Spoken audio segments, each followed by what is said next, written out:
छत्तीसगढ़ी गाने देखने के लिए हमारे YouTube चैनल को सब्सक्राइब करें और नए अपडेट्स जानने के लिए बेल आइकन के बटन को क्लिक करें।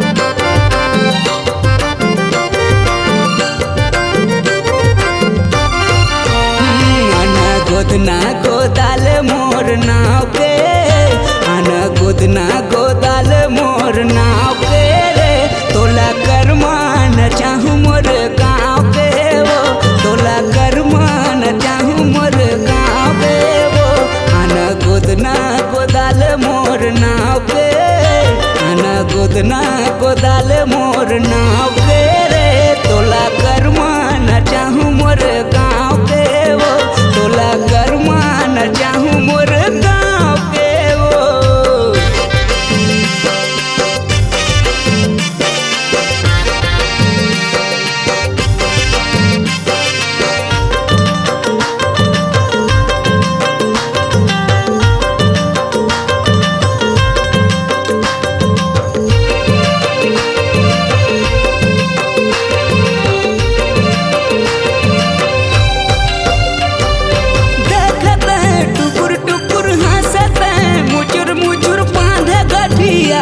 मोर माया लवो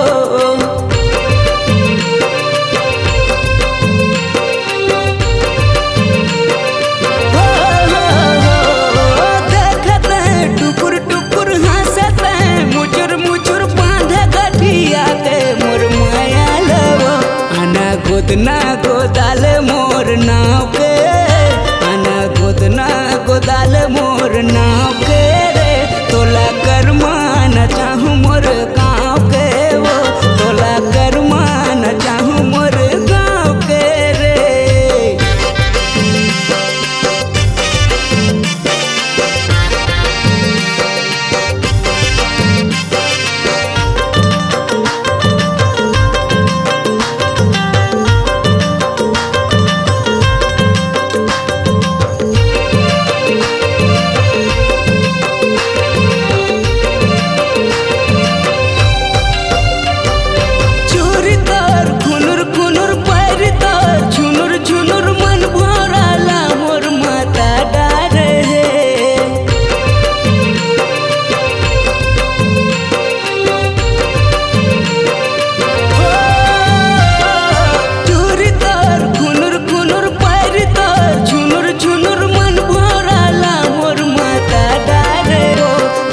गोदना गोदाल मोर नाव के गोदना गोदाल मोर नाव के रे तोला करमान चाहूँ मोर गाँव के वो तोला करमान चाहूँ मोर गाँव के रे गोदना गोदाल मोर नाव के गोदना गोदाल मोर नाव के रे तोला करमान चाहूँ मोर गाँव के वो तोला करमान चाहूँ मोर गाँव के वो तोला करमान चाहूँ मोर गाँव के वो तोला करमान चाहूँ मोर गाँव के वो तोला करमान चाहूँ मोर गाँव के वो तोला करमान चाहूँ मोर गाँव के रे।